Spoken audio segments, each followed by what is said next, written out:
terbesit dalam benak putih berkilau ini akan lantunan suara yang selalu berkombinasi melewati pencampuran eksotis alami. Tiada hentinya turun membasahi tanpa tersadar. Itu sebuah rizki.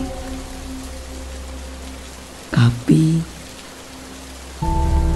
mengapa pedang kita tidak hentinya selalu saja mencaci dan memaki jika telah hilang?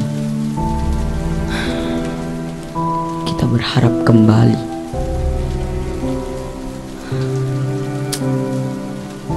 Kalau dipikir, mau apa sih makhluk insani? Sudah pasti kita akan kembali kepada sang pencipta sejati. Apa daya yang bisa dilakui? Hanya bisa mengambil intisari. Tiada hentinya berangan-angan untuk melampaui, padahal tak ada patah kata yang dapat dikerjai. Begitu rendah yang kita ketahui, bahkan masih bertanya di sana sini.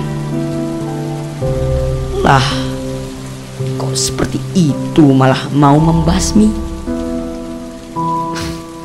Terbesit apa sih pada sang hati?